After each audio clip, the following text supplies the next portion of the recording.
Amaya Olivas es magistrada de lo social en Madrid y con ella quedamos en que íbamos a hablar del mundo del derecho, justicia y clase social. Y bueno, ella tiene una ponencia que nos la va a desarrollar y durante un tiempo limitado, unos 15-20 minutos, y después, por favor, hacer preguntas muy concretas o intervenciones muy concretas, ¿no? Pues si os parece bien, y si no, pues vamos a dar la palabra a la amiga Amaya. Vale, ¿empiezo? Por favor. Vale. Bueno, pues nada, buenas tardes a todos y a todas. Muchísimas gracias, Xavi, muchísimas gracias, Celia. Me gustaría, bueno, conoceros personalmente, pero lo haremos seguro, ¿de acuerdo? Mi ponencia quiere reflexionar sobre el estado de la justicia como uno de los principales servicios públicos, teniendo en cuenta que ya han transcurrido 40 años desde el final de la dictadura y en un momento en el que yo creo que la crisis de la cultura, la transición, entre comillas, pues se ha hecho muy evidente, ¿no? Entonces, bueno, en primer lugar, vamos a hablar un poquito de la judicatura.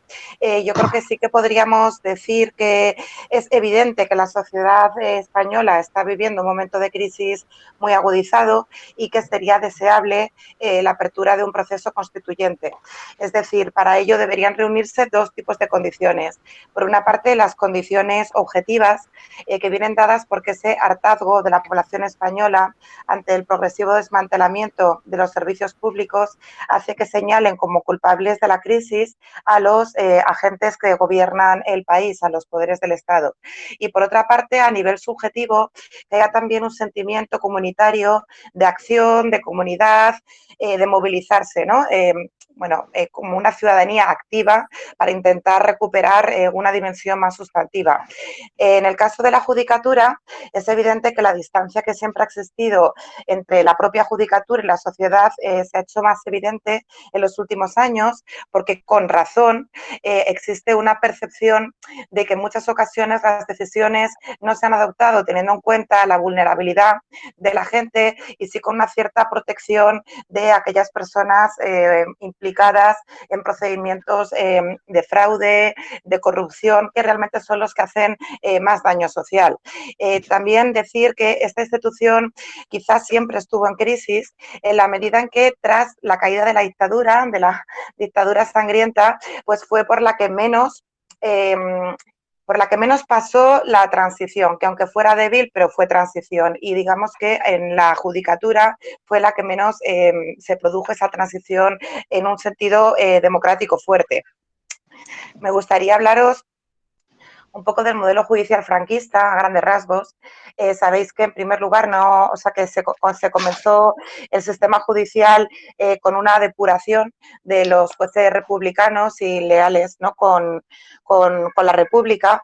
Era un modelo en el que no se permitía la entrada, el acceso a las mujeres. Era un modelo profundamente corporativo, autoritario.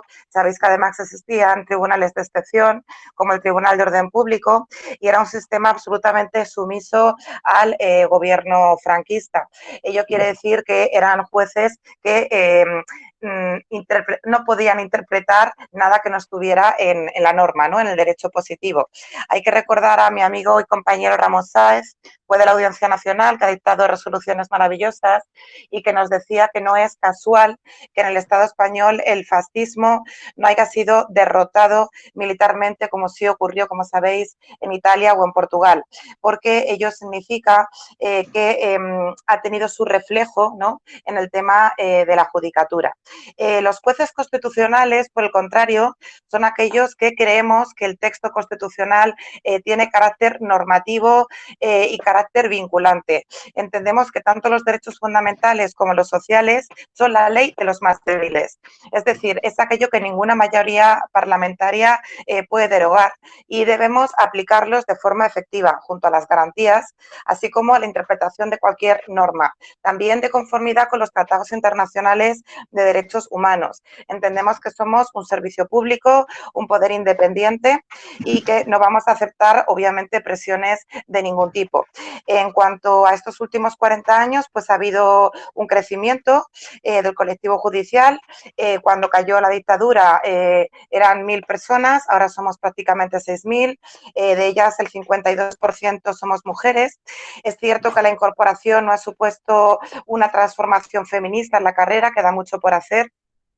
En primer lugar, porque ha habido una discriminación directa para llegar a destinos en las audiencias o en los tribunales superiores de justicia, y también una discriminación indirecta porque las mujeres nos hemos seguido haciendo cargo de los cuidados, ¿no? El famoso tema de la conciliación que ahora estamos hablando tanto, ¿no?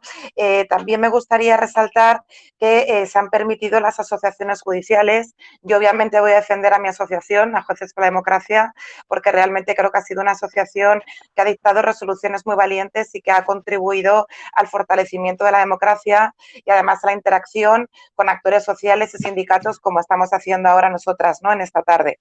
En cuanto a la crisis, que creo que es muy importante, pues decir que el 2008 supuso un antes y un después. Ya habíamos asistido a un progresivo, como se comentaba, desmantelamiento de derechos, pero el 2008 es la consecuencia de un proceso de especulación muy fuerte y de un empobrecimiento gradual de los trabajadores, ¿no?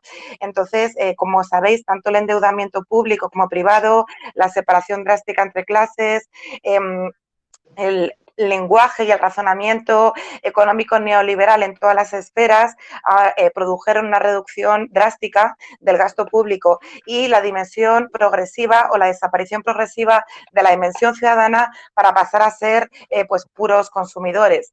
Esto se tradujo en el ámbito de las reformas legislativas.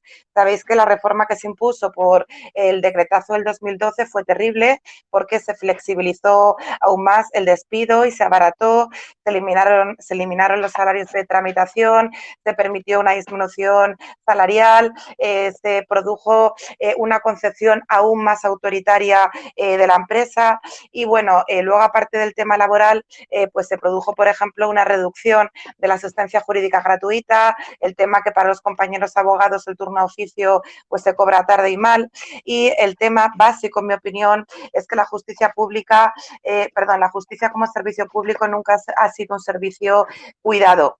Tenemos una tasa de 10,2 jueces por cada 100.000 habitantes. Es una de las tasas más bajas de todo lo que es la Unión Europea, y esto tiene una explicación muy simple, que es que a ningún gobierno le interesa una justicia independiente. Tampoco se ha desplegado la oficina judicial única, los tribunales de instancia, en fin, no se ha querido invertir y se ha dejado por ello que dejen de perseguirse los delitos de cuello blanco porque no se nos ha dado una formación suficiente. Frente a ello, sí que me gustaría hacer un inciso que no viene en la ponencia escrita, porque creo que es obligado, y es hablar de la nueva crisis en la que estamos, que es producida por la pandemia COVID-19.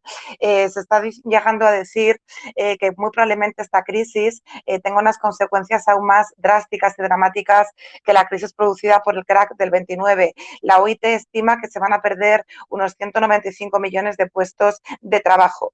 En este contexto sí que me gustaría decir que desde el estado de alarma del 14 de marzo tenemos un Ministerio de Trabajo que, en mi opinión, vamos a ver desde un punto de vista estrictamente jurídico, ¿de acuerdo? Ha adoptado medidas que, en contraposición con las que se adoptaron en el 2012, han intentado paliar los efectos de la crisis para la población más vulnerable. ¿Esto qué significa? En primer lugar, que ha habido una prohibición general del despido durante el estado de alarma, que se han tramitado 500.000 de ERTEs para que las empresas puedan dejar de cotizar, para que las empresas no quiebren y que los trabajadores estén protegidos. Por primera vez se ha creado una ayuda, una prestación para las empleadas domésticas. Sabéis que se está trabajando en conseguir un ingreso mínimo vital.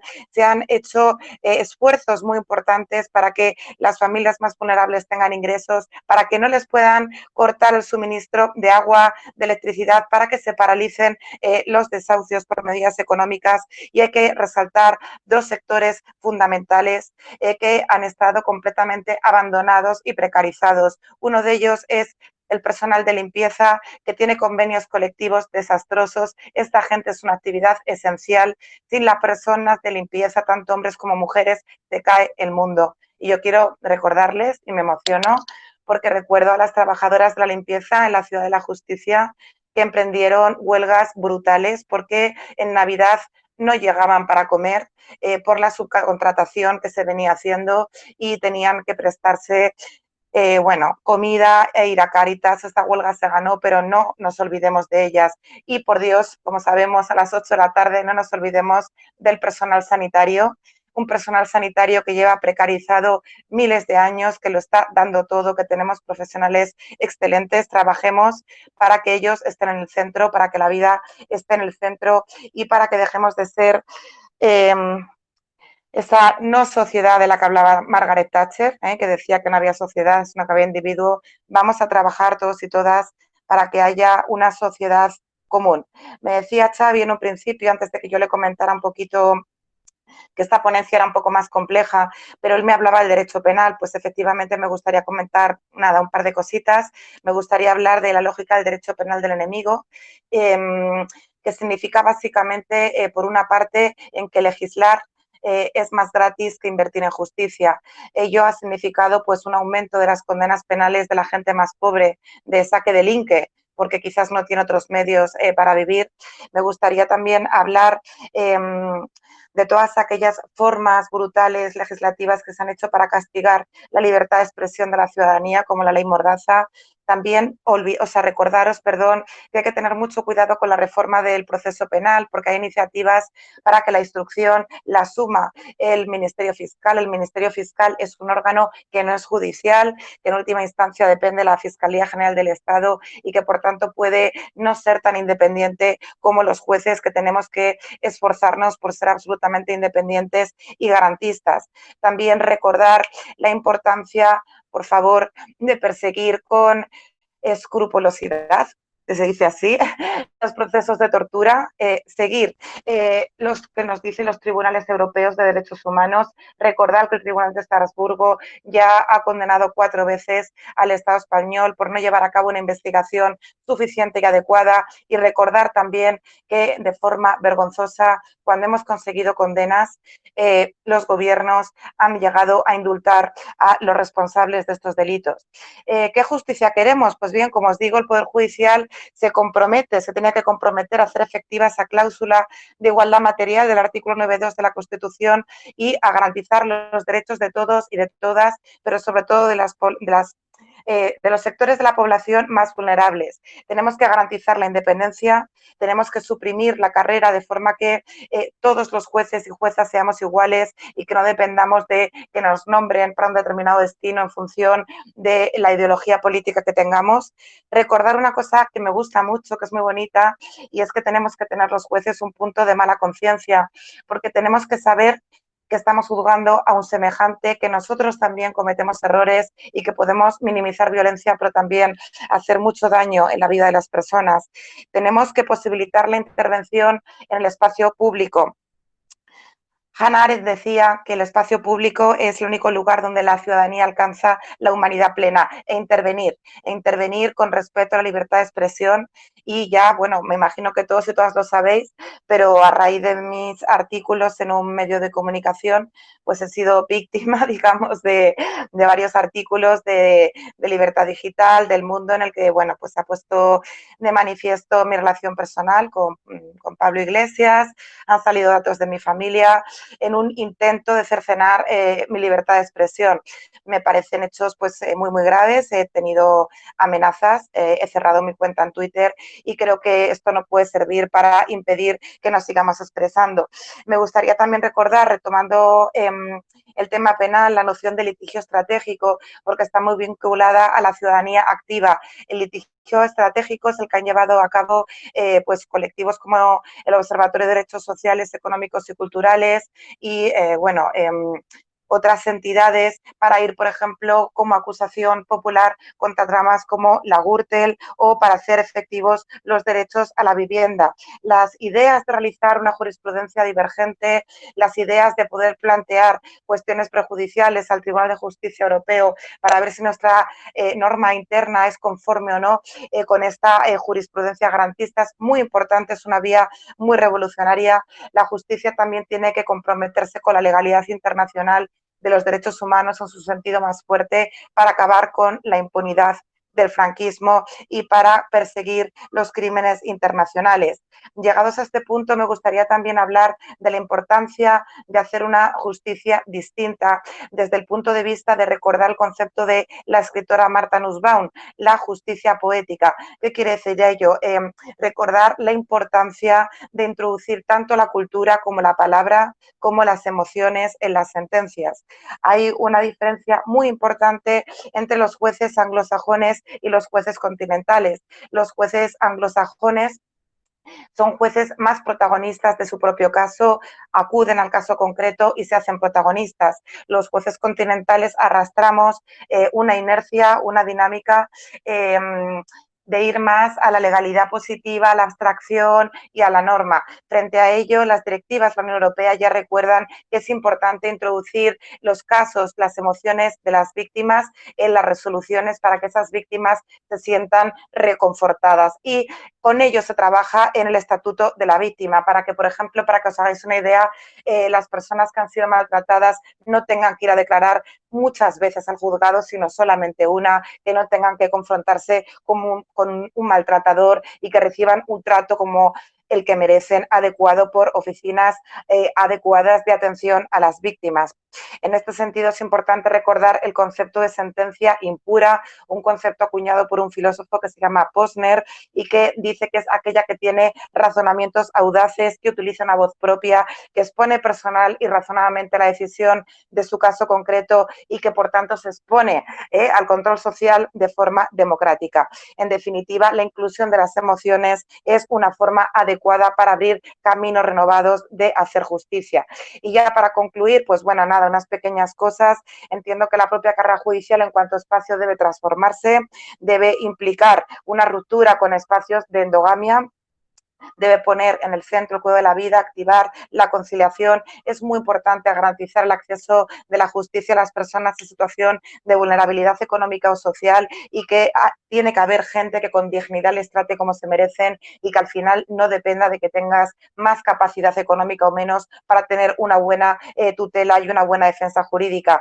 Hay que recordar también la importancia de la formación obligatoria en materia de género. Hay que, como os digo, garantizar, por ejemplo, también la protección integral de las mujeres migrantes. Hay que, otra cosa muy importante, abrir el espacio opaco de centros o de espacios como las cárceles o los centros de internamiento de extranjeros para que se activen de forma garantista en el caso de las cárceles los jueces de vigilancia penitenciaria y en el caso de los CIES intentar de todas las maneras posibles eliminar estos centros. Yo siempre recuerdo que la gente que está ahí no ha cometido ningún delito y que tienen todo el derecho del mundo a conservar todos sus derechos fundamentales. Recordar también que frente a esa gestión de la que os hablaba autoritaria de la empresa introducida por la reforma del 2012 y también reformas anteriores, que no solamente fue la reforma del 2012, introducir el concepto de democracia económica, recordar que los trabajadores no dejan de ser ciudadanos cuando entran en una relación laboral, son ciudadanos que conservan todos sus derechos fundamentales y tienen que participar en la empresa de la mejor manera posible, bien a través de acciones, bien a través de fórmulas como la cogestión, para que realmente se sientan implicados y exista un control democrático.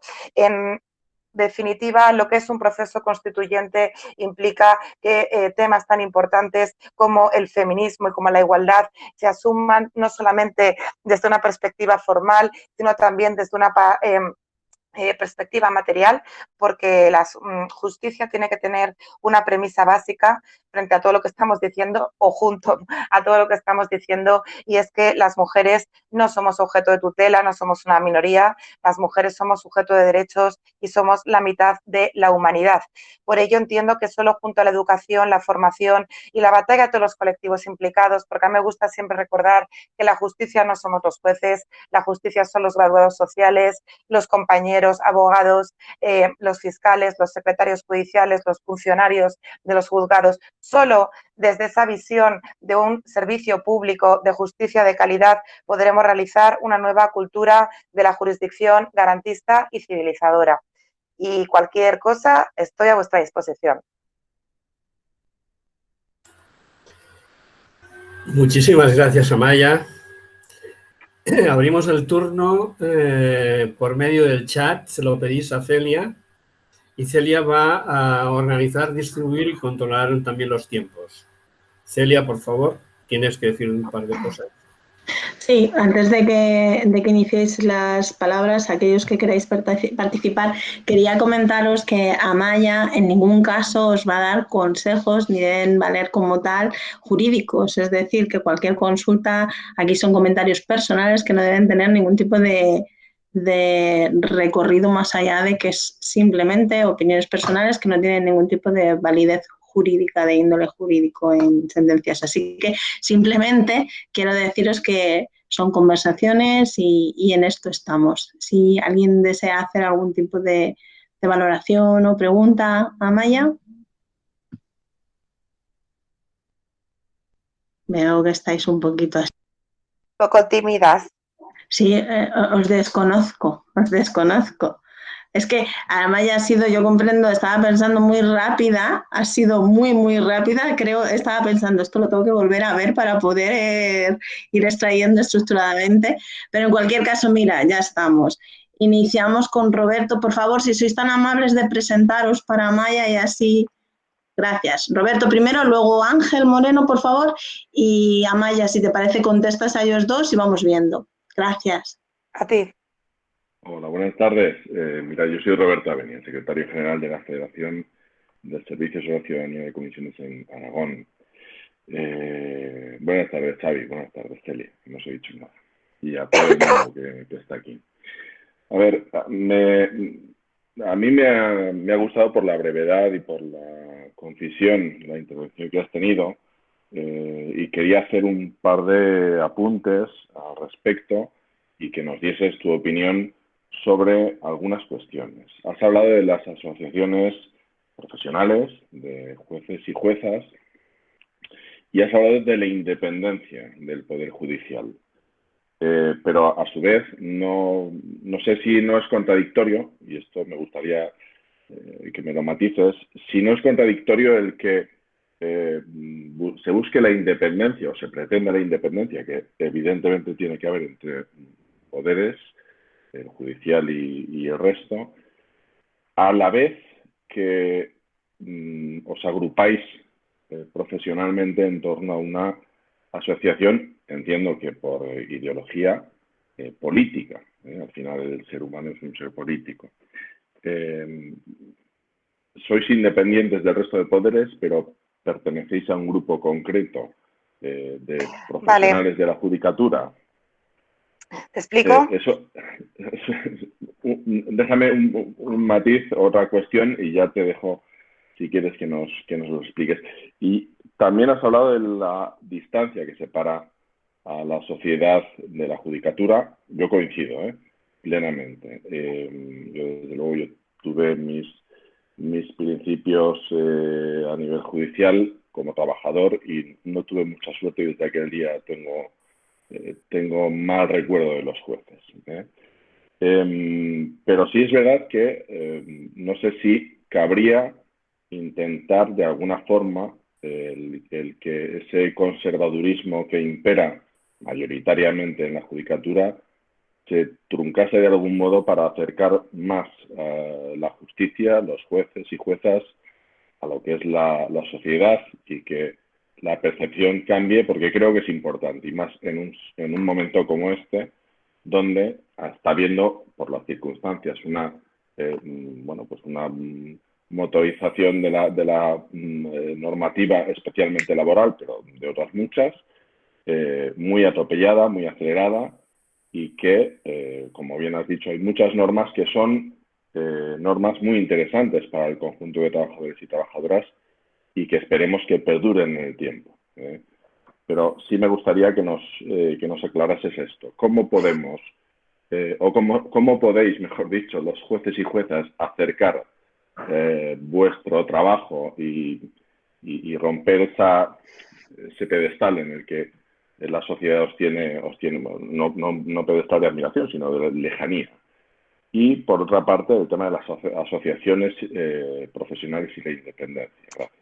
Vale, ¿ya? ¿Sí? Sí. ¿Te contesto? Vale, mira, a ver, en primer lugar hay una cosa muy importante, ¿de acuerdo? Porque yo entiendo que hay veces que el lenguaje técnico es difícil, ¿no? A mí me pasaría igual seguro con tu trabajo que habría cosas que me tendrías que explicar. Pero vamos a ver, cuando se habla de independencia, se habla de que el juez únicamente está sometido a la Constitución y al ordenamiento jurídico. Es decir, que nosotros no tenemos jueces, o sea, perdona, que no tenemos jefes, ¿vale? En cuanto al tema de las acciones profesionales, evidentemente los jueces tenemos ideología.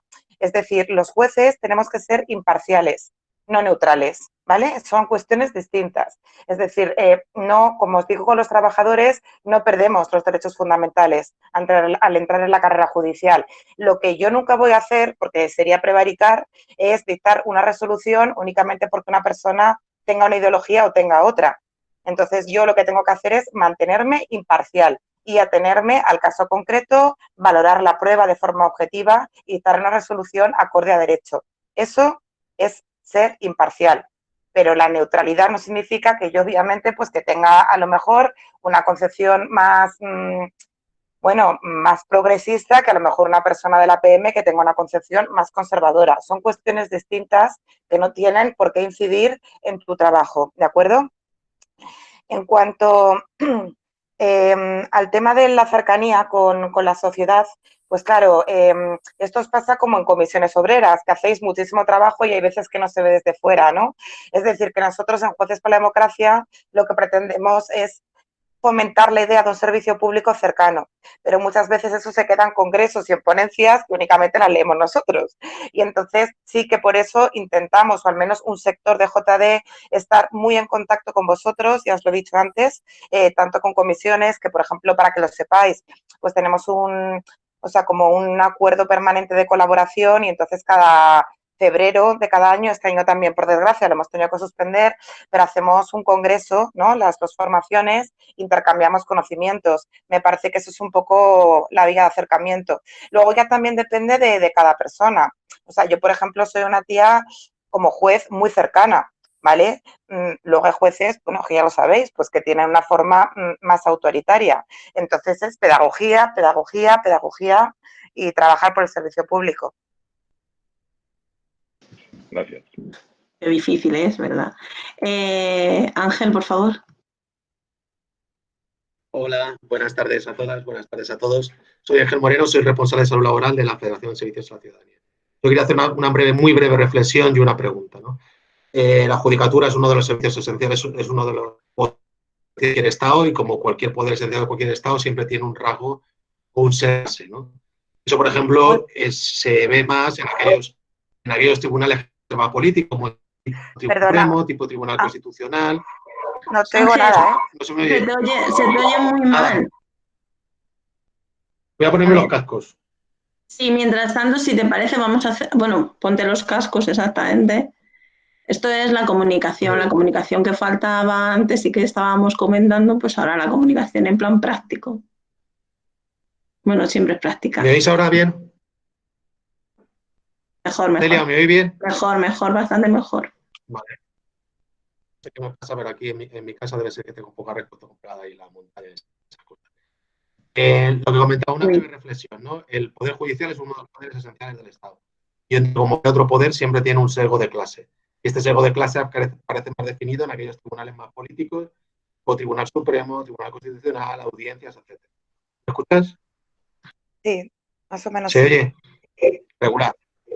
regular, sí. Lo digo por sentencia, por ejemplo, del Tribunal Supremo que hemos visto en el ámbito laboral, pues nosotros sí que en nuestros análisis coincidíamos que incluso podría ocurrir. ¿Mejor? No. A ver, No. no. A ver, ahora, habla. Vale. ¿Ahora se me escucha mejor? Sí, Sí, yo un creo que sí. poquito. No. Intenta seguir del tirón a ver qué conseguimos sacar. Ahora no se te oye nada. Vale, Bueno, en todo Miriam, caso, vamos ¿Se a me intentar oye? aguantar. Solo para... Venga, escribe la Vale. pregunta si quieres, Ángel, que igual es No, más práctico. la pregunta la digo, ¿se me oye algo? Sí. Vale, la pregunta es, ¿en cómo influyen los procesos de selección de los jueces en que al final la judicatura sea más conservadora en su conjunto y menos progresista? Por lo menos esa es la lectura que tengo yo, de que las asociaciones progresistas son minoritarias dentro de la judicatura y cómo influyen los procesos de selección de las jueces y de las juezas. vale, sí, pues ¿Se rápidamente, ha ¿vale? entendido? No. Sí, sí, gracias. Sí, sí, sí, se ha entendido. O sea, el proceso de selección. Yo, si queréis, os mando a través de Xavi o ay, o de Luisa, Celia, perdona, hija, Celia. Celia. Tengo, si queréis, un artículo sobre el tema para explicaros, ¿vale? Porque da bastante de sí el tema de la formación y de la selección. Porque nosotros en España, una cosa que es durísima es que no tenemos un sistema público de acceso a la judicatura, ¿de acuerdo? Entonces, eso quiere decir que hay muchísimas personas, la mayoría, que no pueden acceder porque no pueden preparar la oposición, que sabéis que es muy dura, que tiene una media de 5 años y que se necesita un preparador privado. Entonces, como no tenemos un sistema de preparación pública, esto de entrada excluye a mucha gente y, por tanto, eso ya le da un sesgo de clase brutal. Muy resumidamente es eso, y si queréis os mando el artículo para ampliar lo que consideréis oportuno. También para que haya más compañeras que puedan hablar, ¿vale? Muy bien. ¿Sí? Vamos ahora con Miriam, por favor. Sí, gracias Celia y Xavi, y muchas gracias a Maya por la ponencia, ¿no? Bueno, coincido plenamente, ¿no?, en que la justicia es un pilar fundamental de los servicios públicos. Bueno, no me he presentado, soy Miriam Pinillo, yo la Secretaría de Políticas Públicas, precisamente, ¿no? Y por tanto, pues coincido perfectamente en que es uno de los pilares fundamentales y quizás el que menos se ha trabajado en esa transición necesaria, ¿no? Entonces, mi pregunta, y quería ser muy escueta en esta, precisamente iba con la última parte de tu intervención, ¿no?, de que no solo dentro del sector de justicia estáis las juezas y los jueces, sino todo el equipo profesional que acompaña, ¿no? Y la pregunta entonces va en esa dirección, ¿no? ¿Cómo crees que estrechando lazos o haciendo, digamos, una mayor colaboración y cooperación entre todos los profesionales de la justicia podría ayudar en cierto modo a ese cambio necesario del sector de la justicia? Muchas gracias. Bueno, pues Miriam, muchas gracias, encantada. Y justo antes lo hablaba con Celia, ¿no? Sí que es cierto que, a ver, bueno, que yo, por ejemplo, para que os hagáis una idea, pues digamos que entre jueces y abogados siempre ha habido muchísimo recelo histórico. Yo creo que es un error absoluto. Y le comentaba a Celia que yo, por ejemplo, en estos días que para mí han sido duros, pues yo me he sentido profundamente apoyada por nuestros compañeros del ALA, no sé si lo conocéis, es el colectivo de abogados de izquierdas de Madrid. Y bueno, es que son compañeros y son muy, muy amigos míos, ¿no? Con respeto absoluto, de nuevo, a que una cosa es que seamos amigos y compañeros y otra cosa es que yo tengo que hacer mi trabajo como juez, ¿no? Pero que creo que sí que es muy importante valorar la densidad de la importancia de la abogacía, ¿no? Y entonces romper ese recelo. ¿Eso cómo se hace? Pues de nuevo, haciendo cosas juntos, ¿no? O sea, haciendo cosas juntos, haciendo encuentros, colaborando y apoyándonos entre nosotros en vez de generar esa distancia.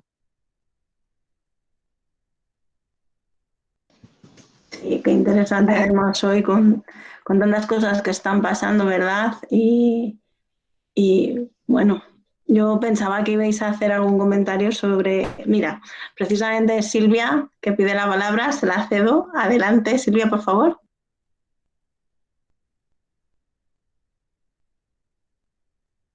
Ahora, micro. Perfecto. ¿Me escucháis? Bueno, gracias Amaya por todo lo que nos has dicho. Yo me alegro un montón porque sigo la página de Jueces por la Democracia, Qué bien. pero yo tengo la idea de unos jueces muy conservadores. Trabajo en el ámbito de prisiones, soy la secretaria general de Comisiones Obreras en Prisiones. Me ha llamado mucho la atención cuando has dicho que hay que incluir las emociones en la justicia y no lo entiendo muy bien. Porque si te das cuenta ahora mismo todo el tema de emociones lo está canalizando la extrema derecha con una virulencia brutal que yo también sufro muchas veces. ¿Te refieres? Hay un artículo que habláis de la perspectiva de género, introducir la perspectiva de género en la justicia, que me parece importantísimo. ¿Te refieres a eso cuando hablas de emociones o a qué te refieres cuando dices hay que incluir las emociones en la justicia? No, bueno, en primer lugar, gracias Silvia, menudo trabajazo con prisiones, ahí tienes muchísimo que hacer. Yo de hecho te cuento a nivel personal que yo me hice juez por el libro de Manuela Carmena, que narra su experiencia como jueza de vigilancia penitenciaria y bueno, es un tema que me toca mucho, ¿no?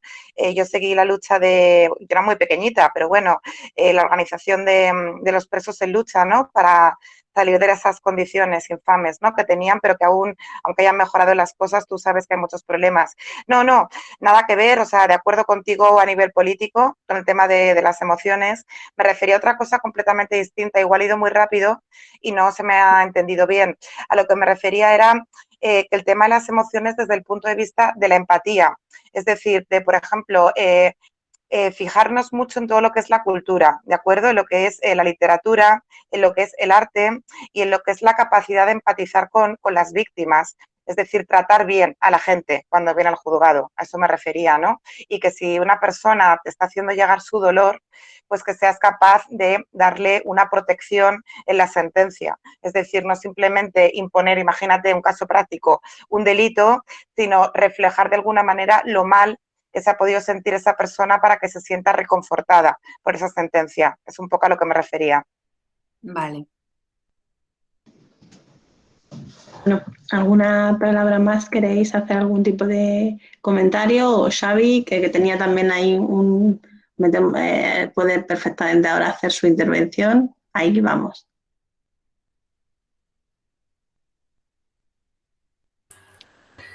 Mala.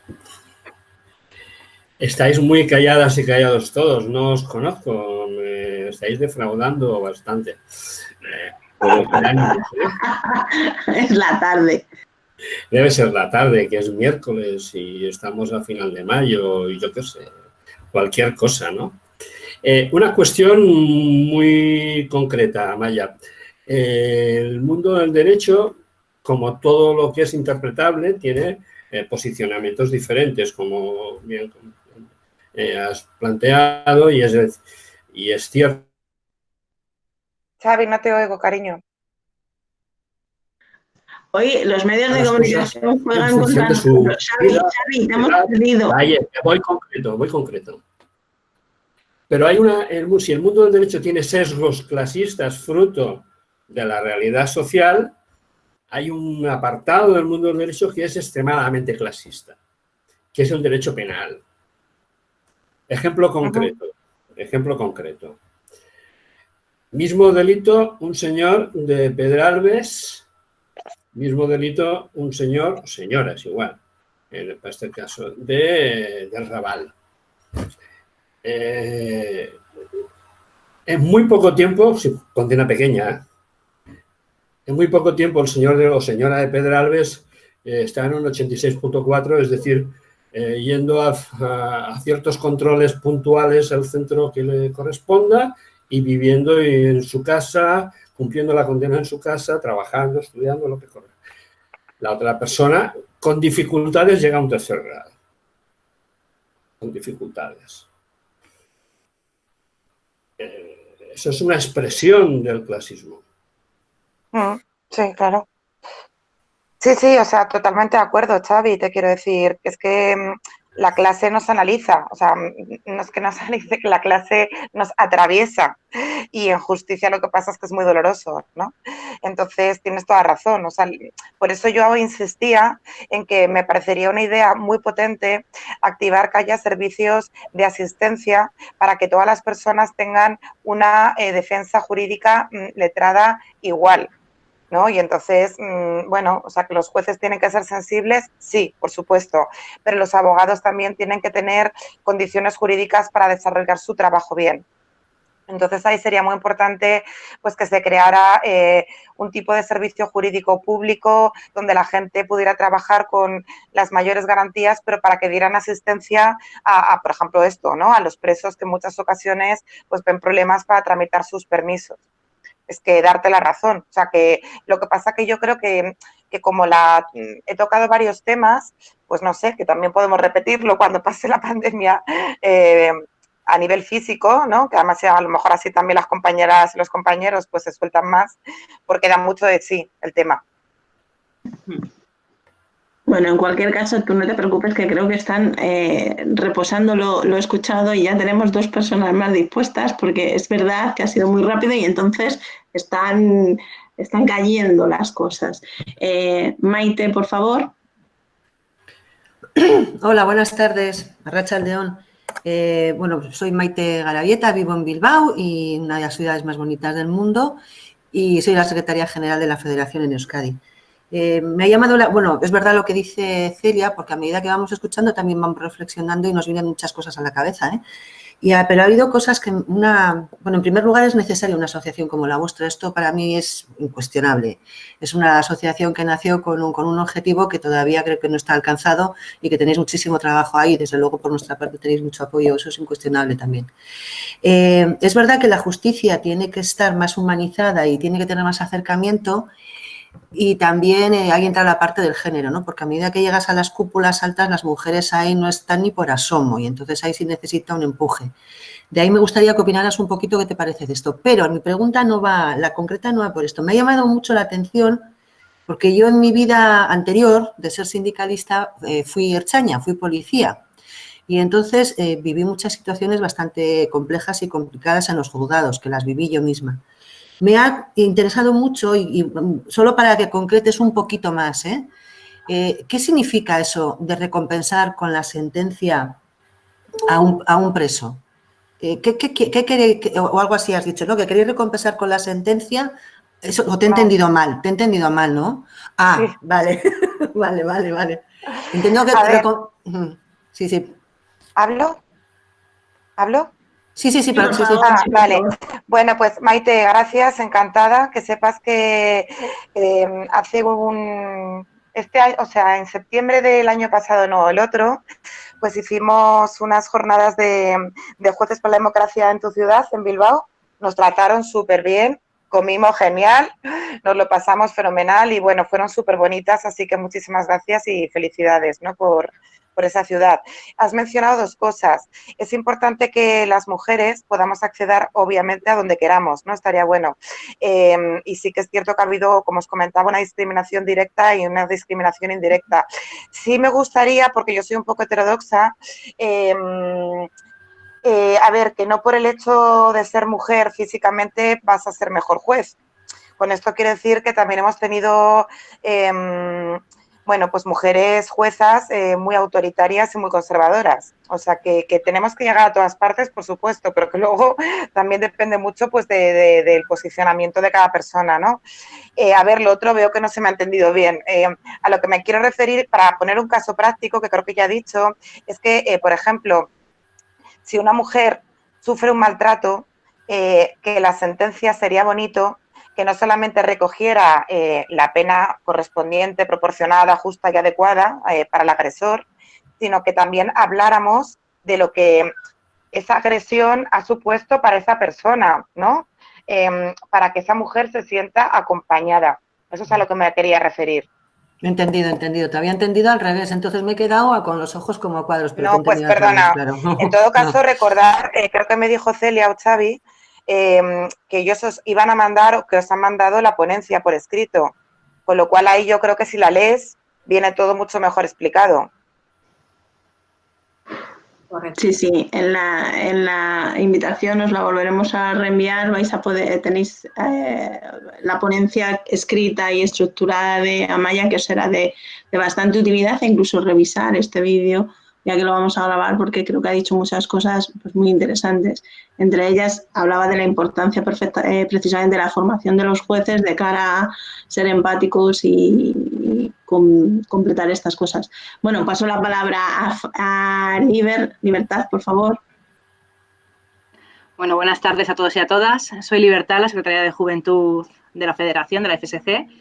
Quería, bueno, por mezclar un poco los temas de actualidad con lo que estamos debatiendo, bueno, primero creo que sí que es necesario tener jueces y juezas que quieran pedir esa independencia del poder político y que vean realmente una legislación democrática y no muchas veces interesada.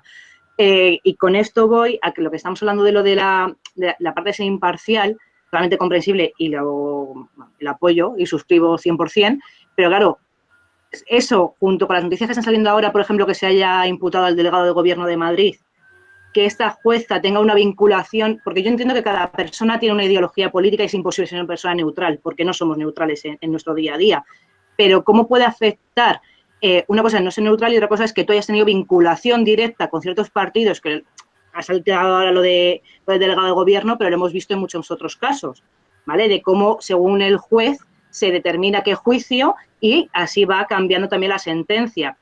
Esta misma jueza tiene un recorrido con lo de Casado, con lo de Cifuentes, y ahora viene, ya te digo, con lo del Guardia Civil. Entonces, ¿cómo conseguir esa imparcialidad o ese desvinculamiento cuando sí que ha estado realmente unida a un partido político? No digo por ideología, sino que realmente hay un nexo de unión con un partido político.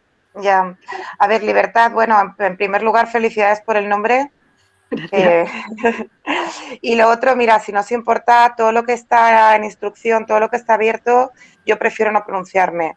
O sea, te puedo decir que te comprendo y que es razonable tu preocupación, pero preferiría no pronunciarme en estos momentos, porque te entiendo perfectamente y deberíamos, bueno, quizás pues sí, muy genéricamente, no hablando del caso concreto. Genéricamente, no digo el caso concreto, digo que... O sea, genéricamente sí que parece, bueno, pues que es complicado, ¿no? O sea, también tenemos compañeros y compañeras que están en otros partidos.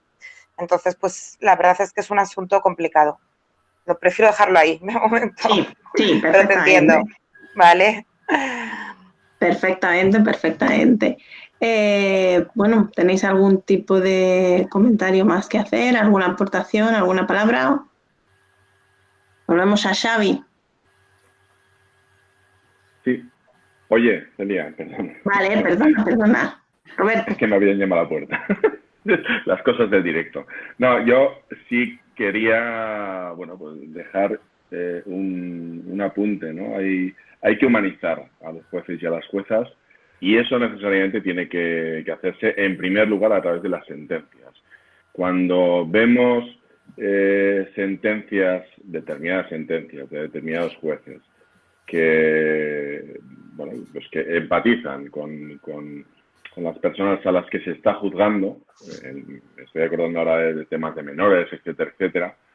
Esto lo apreciamos mucho más y la figura de los jueces y juezas se hace mucho más tangible y mucho más próxima.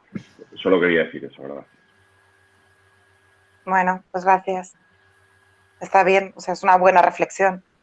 También depende mucho de la jurisdicción en la que estés, ¿me entiendes? Las jurisdicciones de los órdenes de menores o de prisión, digamos, todo lo que son colectivos muy, muy vulnerables, pues, de hecho, el procedimiento de menores no es como el procedimiento de adultos, ¿no? Entonces, pues ahí, o por ejemplo, todos los temas de extranjería, ¿no? Entonces, ahí sí que podemos llegar a encontrar, pues, a jueces y juezas, bueno, que tienen como mucha sensibilidad social, ¿no? Y que actúan de una forma, pues, de intentar proteger mucho, ¿no? a la persona que está en situación de más debilidad, digamos. Pero vamos, sí, que comparto el comentario. Muy bien. Vamos a ver. Carmen, por favor. Buenas tardes a todas. las personas de este grupo. Soy Carmen López, soy llevo la Secretaría de Mujeres en la FSC.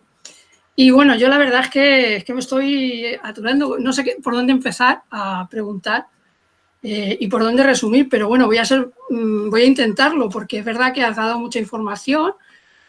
Yo creo que por un lado que falta perspectiva de género en toda la justicia y falta mujeres en determinados puestos dentro de la justicia. Y más allá de la heterodoxia que tú decías, creo que somos el 52% de la población y las mujeres deben de estar en todas las partes también dando su propia visión. Es cierto que últimamente hay muchas mujeres, afortunadamente están vuestras asociaciones y otras, pero parece que los partidos, determinados partidos, vamos a decir, ponen unas mujeres que lo que pasa es que no actúan dentro de lo que pueda ser el feminismo en sí, sino dentro de las políticas conservadoras. Pero a mí esto lo que sí que me hace pensar es que también dentro de la propia justicia se es muy conservador. Y yo creo que está bien, fíjate, voy a decir algo que contradice a lo que decía Liber. Yo creo que está bien que los jueces formen parte de la sociedad. Otra cosa es que en un momento determinado, donde hayan estado antes formando parte, manipulen después la justicia. Lo que tienen, cuando vuelvan a la justicia, como decías antes, yo no sé cómo, creo que lo tendré muy difícil eso de una neutralidad, ¿no? Porque es verdad que todas las sentencias deben ir acompañadas o van acompañadas de la propia ideología. Y es verdad que la ley está, pero luego se interpreta dependiendo de cómo se desarrollen esos juicios y de cómo sois. Yo aquí, como pregunta, aparte de todo, decía, ¿cómo se puede acercar más la justicia a la ciudadanía? ¿Cómo aislarlo de esa independencia? Pero es que ya parece en un mundo aparte, ¿no? Por ejemplo, dentro de los sindicatos, ya sé que no podéis sindicaros y tal, pero los sindicatos de clase es verdad que acercan a todas las categorías, mientras que tanto corporativismo pues excluye la unión de alguna manera, aunque ya te digo que de alguna forma asociaciones como la vuestra pues hacen también y acercan a esto. Entonces, ¿cómo verías o cómo ves para intentar, porque también aunque las leyes las hace el gobierno, es verdad que hay una parte del sector de la justicia que tampoco hace mucho esfuerzo por cambiarlo porque se siente cómodo, ¿no? En eso. ¿Cómo podría acercarla?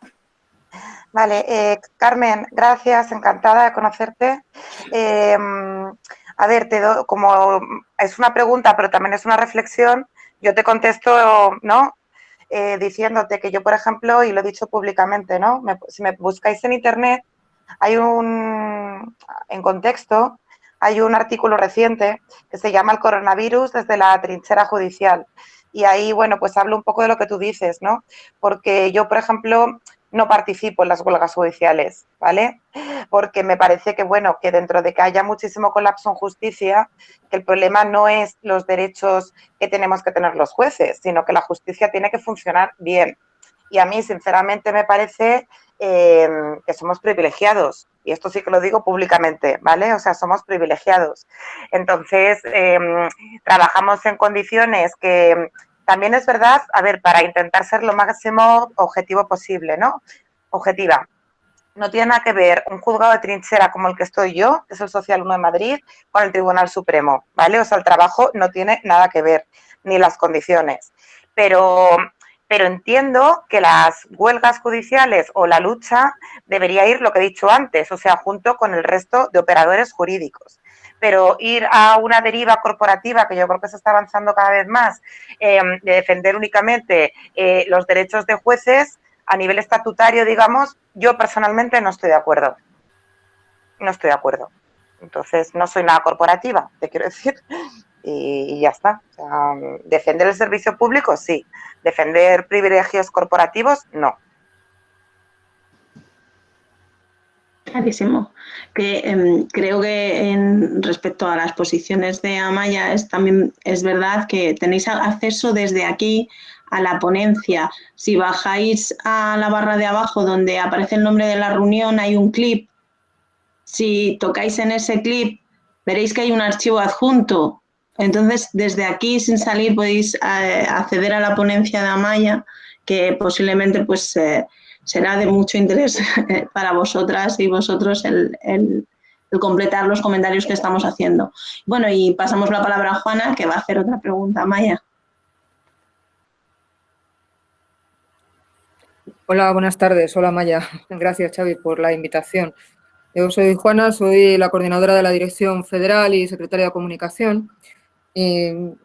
Quería preguntarte, me ha interesado el concepto este que has hablado de la lógica del derecho penal del enemigo. No sé, ¿crees que se está creando un clima favorable a ella en el país tal y como está ahora? Y si es así, ¿qué repercusión tiene en el funcionamiento del sistema democrático que establece?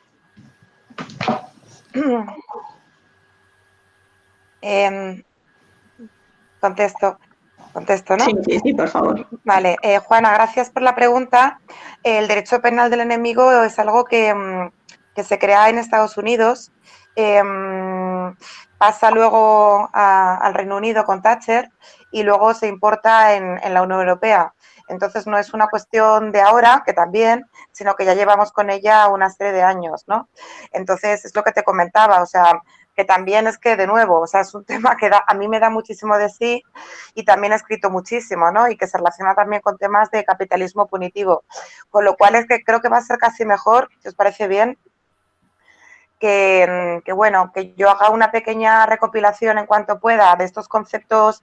No voy a mandaros todas mis obras, ¿vale? Pero sí, pues esto, ¿no? Me he quedado con el artículo, si os parece bien, el de acceso a la judicatura y los que he hecho de capitalismo punitivo y derecho penal del enemigo, si os parece bien. Porque es que son temas que me dan mucho de sí, ¿sabes? Para contestarte de mala manera en 5 minutos. Perfecto.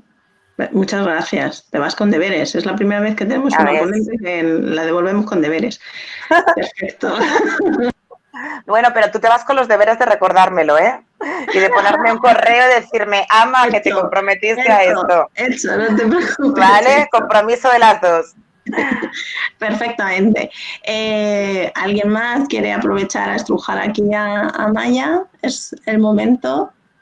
Nos quedan apenas 10 minutos, con lo cual, si alguien tiene algo que decir que diga ahora, ya sabéis, pues entonces paso la palabra a Xavi.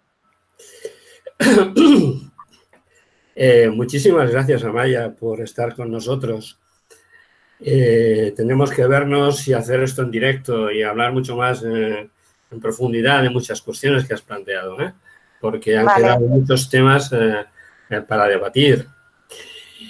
Y deberes también para nosotros, para la organización.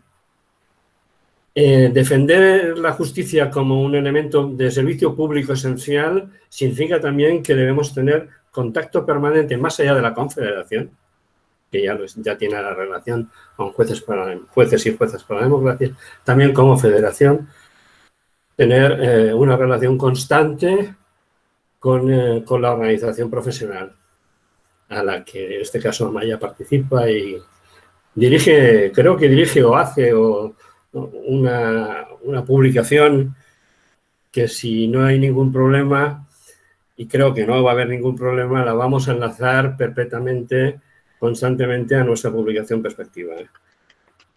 ¿Ves? Ya veis a Amaya que está aplaudiendo. Y muchísimas gracias, Amaya, de verdad. Muchísimas gracias a todas y a todos. Recordaros que el jueves próximo, en este caso, no ha habido posibilidad de cambiar la fecha por la agenda del ponente. Tendremos a un buen amigo y compañero, Stephen Fortin, para analizar la realidad europea y también del conjunto de las Españas, lo que significa, lo que son, lo que pretenden, cómo se organizan y cómo actúan las diferentes derechas extremas o extremas derechas. Steven es profesor de la Universidad Autónoma de Barcelona. Él es italiano y además creo que es lector también de la Universidad de Lisboa. Os espero a todas y a todos. Muchas gracias, Amaya. Muchísimas gracias.